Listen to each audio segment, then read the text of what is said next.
Hi guys, welcome to the Pakistani family entertainment. तो कैसे हैं आप? मेरा नाम है खुर्रम और मेरा नाम है वजाहत। तो यार सती जी को उनकी बहन ने सच्चाई बता दी कि चंद्रमा से मेरा रिलेशन कैसा जा रहा है। वो मेरी दूसरी बहन को ही प्यार करते हैं। हालांकि शायद वो पहले तो मुझे नहीं ज्यादा बताया, फिर खूबसूरत है। बता दिया। हाँ बता दिया। वो सोचे शायद वो मुझे ज्यादा खूबसूरत है इस वजह हाँ। से। लेकिन अब आगे देखते हैं, होता- तभी पता लगेगा। हाँ। बिल्कुल। तो काउंट डाउन करते हैं 3 2 1 एंड स्टार्ट। उपेक्षा मुझसे सहन नहीं होती। और रोहिणी, वो बेचारी क्या कहेगी? थोड़ी नासमझ है ना, उसे तो मेरे दुख का आभास भी नहीं होगा। वो छोटी होगी चिंता इससे मत शायद फिर। मैं हूं ना, मैं चंद्रमा को समझाऊंगी। वो ऐसा तुम्हारे साथ कैसे कर सकते हैं? मेरी दोनों पुत्रों के साथ विवाह किया है उन्होंने, बिल्कुल। तो फिर ऐसा भेदभाव क्यों? हाँ ना। कई बार तो मैं तड़प जाती हूँ कि वो मुझ में ना रुचि रखने का कारण तो बताएं। कम से कम मुझे पता होगा कि आखिर मुझ में कमी क्या है। मतलब वही क्या है? ना। कारण क्या क्या वो है? स्वयं मेरे लिए थोड़ा समय नहीं निकाल सकते? सारी बात है, पत्नियों को तो बराबर का दर्जा देना दीदी? चाहिए ना। आप यही चाहती है ना कि वो आपके साथ कुछ समय बिताए? हर तो पत्नी ये का होता संभव है है। यार कि वो हस्बैंड उनके साथ टाइम बिताए। बिल्कुल। वसंतोत्सव में हमें इसका अवसर अवश्य मिलेगा। अच्छा, आप दुखी ना हो। कैसे? आगे वसंत उन सब का भी वो आ रहा है ना। हाँ फेस्टिवल आ रहा है। हाँ, जो मनाने जा रहे हैं।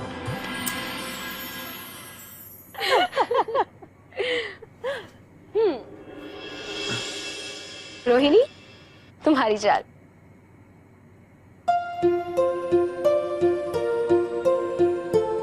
रोहिणी कहाँ देख रही हैं? ये लगता है उधर ही कहीं देख रही है।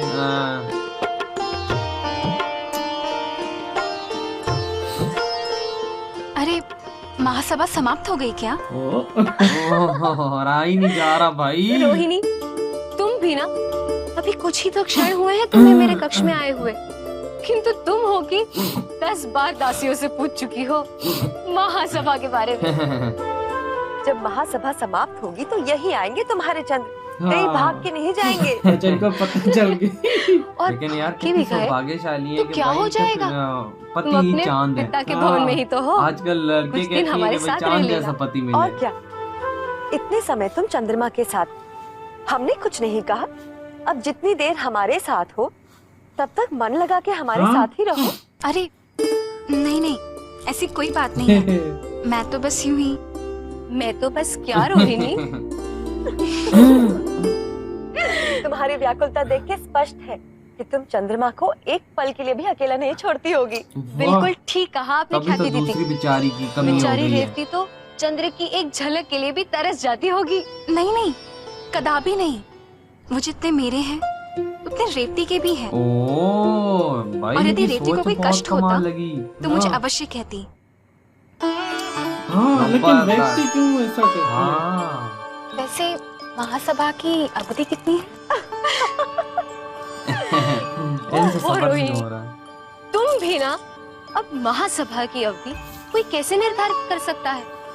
क्या पता दिनों दिन निरंतर चलती रहे, हाँ क्या कुछ पता? भी पॉसिबल है। हाँ। अभी समाप्त हो जाए। हाँ समाप्त होना तो बहुत दूर की बात है। महासभा तो अब जाके आरंभ ही हुई होगी। हाँ, तब तक तुम यहाँ आराम से बैठो शुरू हो गई है क्या? और अभी ये हुई फल होगी तो नहीं। सारे चले तो गए महासभा के ये अंदर। लो अदिति। आप सब तो जानते हैं? हैं हाँ। शुरू हो गई है। कि महासभा की बैठक समय से पूर्व निर्धारित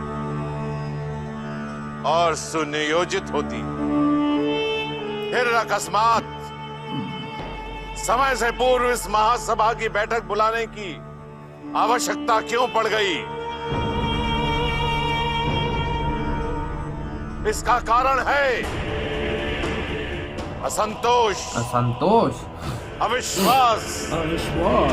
मतलब विश्वास करना होना। भय और तनाव डर। जो विभिन्न मतों में चला आ रहा है, और मैं इसको दूर करना चाहता हूं ताकि संसार का उद्धार बिना किसी विघ्न के चलता रहे।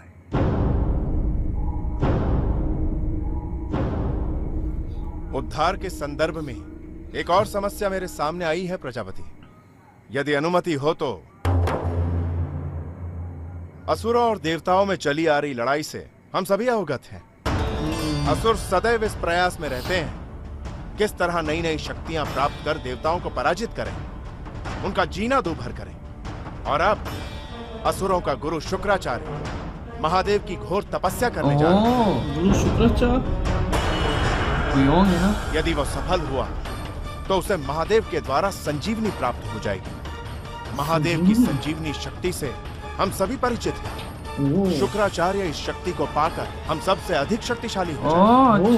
अब देवतागण उसका और असुरों का कुछ नहीं बिगाड़ पाएंगे। महादेव वरदान पे वरदान देकर सदैव असुरों को संरक्षण देते आएंगे, क्योंकि इस बार हमें नहीं इंद्रदेव,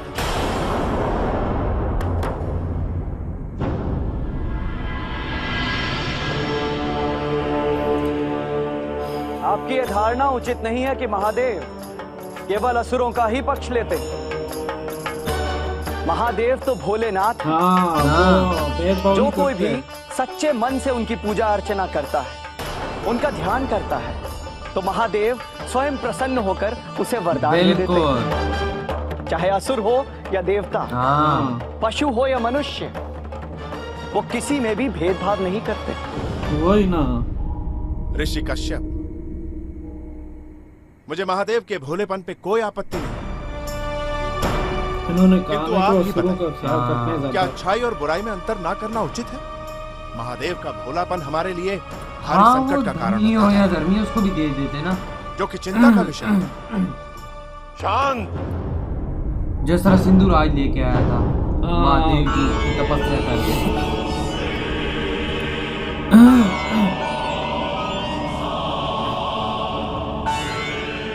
सबका उद्धार करना मेरा कर्तव्य है।